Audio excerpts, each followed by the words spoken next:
tema da minha mensagem hoje é o julgamento do grande trono branco. Já deve ter ouvido falar a respeito disso, né? O julgamento do grande trono branco, Apocalipse capítulo 20, verso 11 até o verso 15. Olha o que vai dizer. Vi também um grande trono branco e o que estava sentado sobre ele. A terra e o céu fugiram da sua presença e não foi achado lugar para eles. Vi os mortos, grandes e pequenos, em pé diante do trono, e abriram-se alguns livros.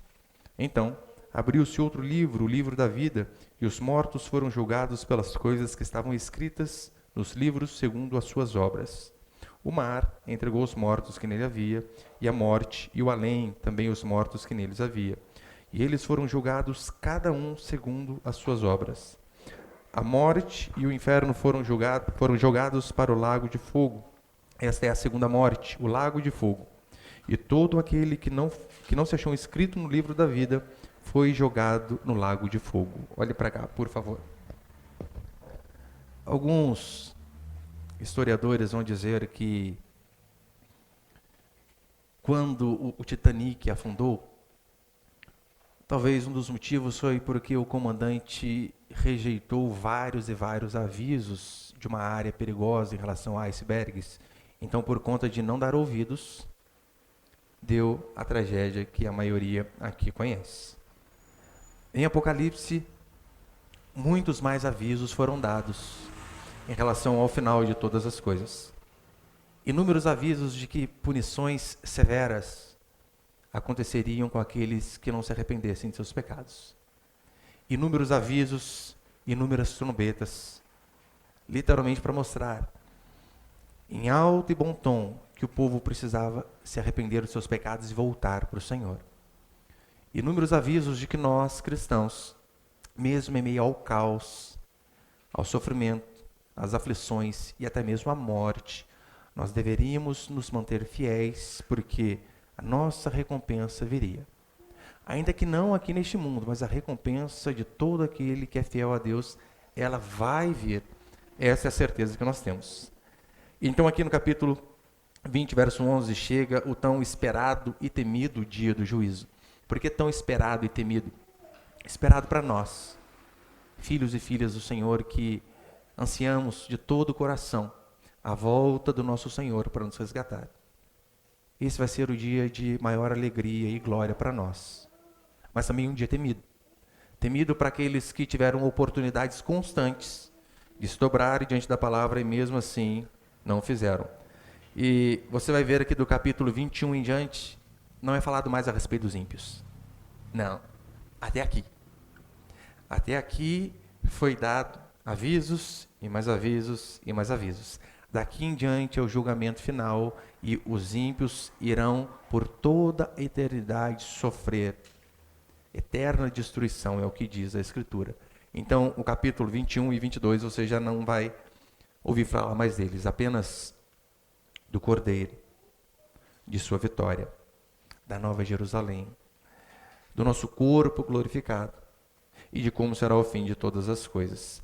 E aqui, no versículo 11, vai dizer que todos serão julgados, sem exceção, ímpio e crente, pobre e rico, negro e branco, todos aqueles que vivem e que viveram durante todo este período até a volta de Jesus Cristo, todos eles serão julgados. Então, até aqui, os 45 do segundo tempo, ainda há tempo de se arrepender. Depois já não é mais. Eu quero passar aqui, acho que 2 princípios apenas. Põe o primeiro ali, por favor, Miguel. Primeiro princípio, todos serão julgados. Repare que João ele começa dizendo assim no verso 11. Vi também um grande trono branco, o que estava sentado sobre ele. A terra e o céu fugiram da sua presença e não foi achado lugar para eles. O Senhor, de fato, ele vem julgar. Talvez você já ouviu pessoas dizendo assim, diante de alguém apontar o erro dela, dizendo, olha, isso aqui que você faz é errado. E a frase que eles retrucam é a seguinte, não julgueis, só Deus pode me julgar. Quando eu ouço isso, eu pergunto, você não tem medo? Você tem certeza daquilo que você está falando? O julgamento dele é muito mais severo. E aqui diz que um grande trono branco, a palavra aqui no grego, da onde vem a nossa palavra mega mesmo, né, de grande, de imensurável, para denotar algo maior do que a própria vida. Este é o trono do Senhor. Grande trono branco, e o branco ali é um símbolo máximo de santidade e de pureza. E repare, João aqui, ele nem fala o nome de Deus, tamanho é o temor diante do trono de Deus. Ele diz, aquele que está sentado. Tamanho é o temor que ele tem. Eu sei que hoje em dia bandidos não têm medo de tratar os juízes de qualquer maneira. Uma porque há um imenso lobby entre eles. Olha, eu te ajudo aqui, você me ajuda ali. Eu já vi casos de julgamento onde a vítima xingava o juiz, tentava agredi-lo e várias outras coisas. Não vai acontecer assim, diante do justo juiz. Não vai acontecer. A Escritura diz que a terra e o céu fugiram da sua presença. Isso aqui é apenas um eufemismo, uma maneira bonita de se dizer que todas essas coisas serão destruídas e construídas de forma renovada. O Senhor, ele vai, o termo que a Escritura dá é quase que enrolar este mundo como se fosse um pergaminho. Põe ali Apocalipse, por favor, Miguel. Apocalipse 6,14. Olha o que diz. O céu recolheu-se como um rolo, e todos os montes e ilhas foram removidos dos seus lugares. Imagina só. Os montes removidos e ilhas. Meu irmão, imagina o Monte Everest. Imagina o Monte Everest. Sabe o que é aquele monte diante do Senhor? Nada. Isaías vai dizer que o Senhor mede o universo a palmos. Lembra quando você jogava bolinha de gude lá, né? Dá um palmo e meio aí. Assim o Senhor mede o universo. E diz que os montes e outeiros ele pesa em balança de precisão. Aquelas balanças que contam até as 3, 4 casas decimais depois da vírgula ali. Tudo isso para o Senhor é nada. Segundo Pedro ainda vai dizer assim: contudo, o dia do Senhor virá como ladrão, no qual os céus passarão com grande estrondo, e os elementos queimando se dissolverão, e a terra e as obras que nele há serão descobertas. Se todas essas coisas serão assim destruídas, que tipo de pessoa deveis ser? Pessoas que vivem em santidade e piedade, aguardando e esperando ansiosamente a vinda do dia de Deus. Por causa desse dia, os céus se dissolverão pelo fogo e os elementos ardendo se derreterão. Nós, porém, segundo a sua promessa, aguardamos novos céus e nova terra, nas quais habita a justiça. Mais uma vez, olha o símbolo. O mundo que se derrete diante do Senhor, e ele pergunta: que tipo de pessoa nós devemos ser? Pessoas que vivem em santidade e piedade. Este é o mandamento para mim e para você. Porque neste dia, no dia do grande juízo, no dia do grande julgamento, tudo aquilo que é impuro, tudo aquilo que é pecaminoso, será destruído. E então o Senhor dará lugar a uma nova criação. E a Escritura vai dizer que livros, como nós lemos aqui no plural, né? Livros serão abertos. Dentre eles, sem sombra de dúvida, o principal é o livro da vida. E é ali que eu e você temos que estar com os nossos nomes fixos. Para que eu e você tenhamos o nosso nome no livro da vida, não é necessário que você faça absolutamente nada. Você não paga para que escrevam o seu nome. Você não faz algo meritocrático, mas é exclusivamente pela graça de Deus. Mas a Bíblia diz que não apenas este livro, que outros livros ali também serão abertos, e então todos nós, sem exceção, crentes e ímpios, e lembrando que o julgamento começa justamente pela casa de Deus. A Escritura diz que todos nós seremos julgados. Aí entra aquela doutrina do galardão ou da recompensa. A salvação é mediante a graça de Deus. Mas a Escritura diz que nos novos céus e nova terra, daí sim haverá diferença para aqueles que fizeram mais e para aqueles que fizeram menos. E a Escritura diz que há um livro com registro de todos os nossos feitos, sem exceção. A Escritura diz que eu e você nós seremos julgados por todas as nossas ações, por tudo aquilo que nós externamos, seremos julgados por todos os nossos pensamentos e motivações do coração também. Repare, num juízo comum aqui nessa terra, você é julgado apenas por fatos, fatos que se possam comprovar. Se há provas de que você é um criminoso, então você é condenado. Ainda que você tenha cometido um crime, se eles não conseguiram recolher as provas suficientes, você é absolvido. Eu lembro de ler uma história sobre um ex-participante daquele Ku Klux Klan, que era um grupo racista norte-americano, e esse rapaz, falaram que ele tinha matado um negro e ele jurou de pé juntos que não tinha feito, e ele foi ao júri, o júri não conseguiu recolher provas para incriminá-lo, e então ele foi absolvido. 35 anos depois desse julgamento, no leito de morte, ele chama a esposa dele e diz: eu preciso te confessar algo. Numa hora dessa, a mulher já pensa, tem outra família, só pode ser cafajeste, não aguentou, foi confessar. Sabe o que ele disse para a esposa? Há 36 anos eu não consigo dormir em paz. Sabe aquele negro ao qual fui absolvido de ter matado? Eu matei. Consegue ver que, ainda que ele escapou de um julgamento terreno, a consciência o seguia. A Escritura diz que neste julgamento aqui, meu irmão, até os nossos pensamentos mais pervertidos estarão num PowerPoint diante do Senhor. Imagina se eu pudesse fazer isso aqui, né? Colocar o que passou na sua mente apenas na última semana, não na sua vida, na última semana. Se eu pudesse expor aqui para todo mundo o que você pensou, as coisas mais horríveis que passaram pela sua mente, eu tenho certeza que o seu melhor amigo sentiria vergonha de você. Eu tenho certeza que os seus pais diriam: não foi esse filho que eu criei. Eu tenho certeza que você, como filho, olharia e diria: eu não acredito que meu pai pense esse tipo de absurdo. E a Escritura diz que nós seremos julgados por todas essas coisas. E no verso 3 ainda vai além. O mar entregou seus mortos, na última parte diz assim: eles foram julgados, cada um segundo as suas obras. De fato, um julgamento individual. Aquele julgamento onde, quando chama você, onde a sua senha é cantada, você não pode dizer: papai, vamos comigo. O senhor é testemunha de que eu me esforcei para fazer o que é bom. Não, o pastor pode ir. O pastor, dá uma forcinha lá, o senhor viu que eu fui um bom menino. A Escritura diz que nesse dia ninguém escapará. Todos os seres humanos que vivem e que viveram estarão diante do Senhor. Porque no começo do verso 3 ainda vai dizer assim, né? O mar entregou os mortos que nele havia, a morte e o além, em algumas versões o Hades. Ou seja, todos aqueles que morreram no mar.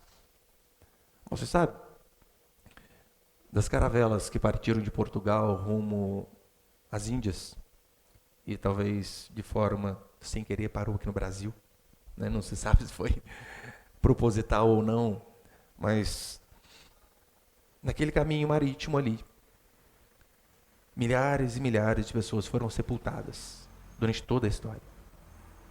Alguns historiadores vão dizer que cerca de 1/3 daqueles marinheiros apenas conseguiam voltar para casa.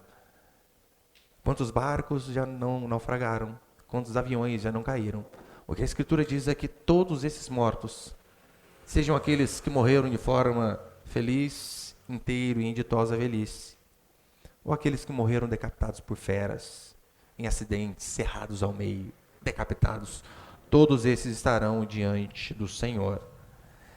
Porque importa que todos nós compareçamos perante o tribunal de Cristo para sermos julgados segundo o bem ou mal que tivemos feito por meio do corpo.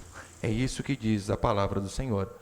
Eu não sei quanto a você, mas quando eu leio Romanos 2,16, que diz assim: no dia em que Deus, por meio de Cristo Jesus, julgar os segredos dos homens em conformidade com o meu evangelho. O dia em que Deus, por meio de Cristo Jesus, julgar os segredos dos homens. Sabe aquilo que só você sabe? E ninguém mais sabe. Talvez que a sua esposa, o seu marido, ninguém sabe.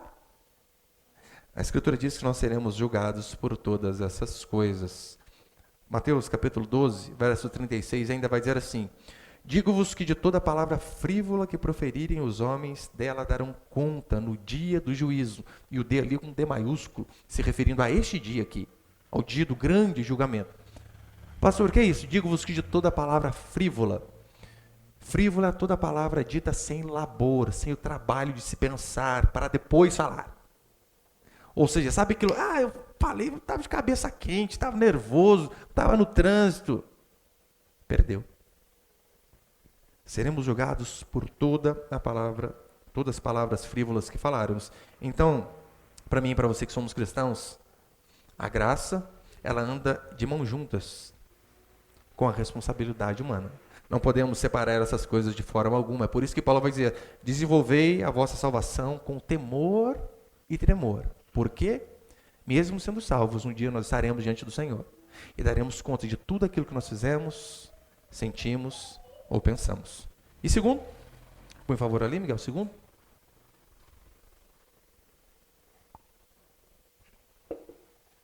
Segundo o princípio, destino dos incrédulos, a segunda morte. Olha o verso 14, acompanha comigo, por favor. A morte e o inferno foram jogados no lago de fogo. Esta é a segunda morte, o lago de fogo. E todo aquele que não se achou escrito no livro da vida foi jogado no lago de fogo. Como eu disse, aqui é a última vez que nós ouvimos a falar de ímpios, de incrédulos, daqueles que não deram ouvidos à voz do Senhor. O que a Escritura vai dizer a respeito de nós, que somos filhos e filhas de Deus, é que aqueles que morrem antes da vinda do Senhor, esses já reinam com o Senhor, como eu disse na última pregação. Não existe essa doutrina herética, adventista, de sono da alma, de que você morreu, você fica dormindo até Jesus voltar. Não. A Escritura diz, e isso é fácil de se comprovar por conta do ladrão na cruz. Mestre, lembra-te de mim quando vieres no teu reino. O que Jesus disse para ele? Dorme um pouquinho, sossegado, na volta eu lembro. Foi? Não. Hoje mesmo estarás comigo no paraíso. Da mesma forma, o ímpio morre e antes deste dia do juízo, ele já está em tormento também. É o que a Escritura vai dizer para mim e para você. Talvez a maneira mais fácil de entendermos quando a Escritura diz que a morte e o Hades é a gente entender que a morte é um estado e o Hades é um lugar. Lugar de tormento, ao qual é apenas um prenúncio de um sofrimento muito maior que virá lá na frente. Da mesma forma que aqueles que morrem em Cristo já reinam com o Senhor e um dia vão desfrutar da presença do Deus Todo-Poderoso quando Ele voltar e nos ressuscitar, assim como Ele ressuscitou. Aqueles que morrem sem Deus também já estão sendo punidos. E é interessante dizer que, aqui quando João diz, que a morte e o inferno serão lançados no lago de fogo e de enxofre. Isso é a segunda morte, ou seja, o ímpio morre uma vez e já passa por um tormento. Já viu aquele ditado que diz assim, nada é tão ruim que não pode piorar? No caso de ímpio, vai. Vai piorar e muito. Aqui, no dia deste juízo, de fato, finda o tempo cronológico. Aquele tempo que você pode contar, porque a partir deste momento, ou se tem eternidade com Cristo, ou a eternidade sem Cristo. Sofrimento eterno que não se precisa contar mais. Eu sei que hoje em dia nós vemos alguns ímpios dizendo assim, minha vida é um inferno. Terrível. Furo pneu na chuva, alguma coisa dá errado. Meus irmãos, eles não têm nem noção do que de fato a Escritura diz que é o inferno. Se eles tivessem pelo menos uma mísera iluminação em sua mente do que é o inferno, eles jamais diriam essas coisas. Eles não têm noção. A Bíblia, eu e você devemos lembrar, e eu estou encerrando aqui, é a comunicação do divino, santo, soberano, puro, comigo e com você, que somos seres humanos, pecadores e falhos. Então Deus, ele precisa arrumar um jeito de se comunicar conosco. E a forma que ele faz é usando termos e coisas que nós conhecemos. Então, quando nós lemos a Escritura, a partir da semana que vem, você vai ver, olha, Nova Jerusalém com ruas de ouro, seus muros de pedras. Meu irmão, não quer dizer que você vai andar numa rua de 18 quilates lá o chão, né? Óbvio que não. É apenas uma forma simbólica de mostrar algo que tem valor para nós. Mas o céu vai ser muito melhor do que isso. Muito melhor. Da mesma forma, quando o inferno é retratado de duras formas, é apenas um símbolo de algo muito pior que está por vir na vida daqueles que não se arrependem. Olha o exemplo. A Bíblia conta sobre a parábola do rico e do Lázaro, onde morrem os dois. O rico tem todos os seus bens aqui e o pobre só desgraça. Mas repare que o pobre tem até nome diante de Deus. O rico não tem nem nome, é só rico. Só rico. Então, um vai para o seio de Abraão, um símbolo já, né, de reinar com Deus, de estar com Deus em alegria. E o pobre e o rico, ele fica em outro lado, separado. E algumas pessoas às vezes perguntam assim, pastor, tem como saber se as pessoas vão ter consciência lá no inferno? Olha, nós não devemos fazer doutrina com base em parábola. Mas se olharmos esta parábola do rico e do Lázaro, os dois estavam bem conscientes. Tanto é que o rico disse, pai Abraão, deixa que Lázaro venha aqui e molhe apenas a ponta da minha língua para que esse sofrimento possa ser aliviado um pouco. Olha o tamanho do desespero. Não quero um copo d'água, não. Não precisa. Molha o dedinho aí, só põe na ponta da minha língua e é o suficiente. Isso aqui é apenas um símbolo de mostrar do quão sofrível vai ser, do quão ruim será. A Escritura vai dizer que o inferno ele é um lugar de choro e ranger de dentes. É um lugar onde o verme não morre e o fogo não se apaga. E como eu disse, isso aqui são apenas simbologias para mostrar o quão ruim e devastador vai ser esse lugar. E em oposição, é claro, para nós o que a Escritura diz é que haverá consolo, que o Senhor enxugará dos nossos olhos toda lágrima, a partir do capítulo 21, é isso que nós vamos ler. De que todo aquele sofrimento que talvez nós tivemos aqui uma vida toda, não serão nada comparado com a eternidade de glória ao lado do nosso Senhor. Então, que nós possamos olhar para este dia, para o dia do grande julgamento, e lembrar que o trono branco fala de santidade, de justiça, e como Deus é um Deus justo, Ele não pode dizer assim, olha, vai todo mundo para o céu, acabou. Eu não gosto desse negócio aí, as pessoas sofrendo, eu não vou aguentar. Todo mundo para o céu e no final todos foram felizes para sempre. Você sabia que essa é uma crença chamada universalismo? Onde as pessoas acreditam que, independente da vida que nós tenhamos aqui na Terra, todos nós iremos para o mesmo lugar. Todos nós iremos para o céu. Em nenhum momento nós vemos a Escritura corroborar com essa narrativa. Nem com a narrativa do aniquilacionismo, que é a doutrina de que as pessoas acreditam que a partir do momento que o nosso corpo vai para o túmulo, ali finda todas as coisas. Não existe punição eterna, também não existe recompensa eterna. Mas a Escritura diz justamente o contrário. A morte eterna não é a supressão do ser, como os aniquilacionistas creem. Mas a morte eterna é a supressão do ser feliz. Do ser que tem momentos de alegria. Porque, convenhamos, o ímpio, até aqui nessa terra, meu irmão, até o ímpio pobre, quebradeiro, ele tem momentos de alegria, claro que tem. Dia de pagamento é um dia de alegria. Dura 2 dias normalmente, né? 3 no máximo. Mas ele tem os seus momentos de alegria, seus momentos de prazer, de gozo. Mas Paulo diz assim em 2 Tessalonicenses 1:9. Estes, falando dos ímpios, sofrerão penalidade de eterna destruição, banidos da face do Senhor e da glória do seu poder. Então, o que é a eternidade em sofrimento? É a supressão do ser feliz e o banimento das pessoas da presença do Senhor. Porque hoje, ainda ímpios, eles experimentam a graça de Deus, ainda que sejam pervertidos.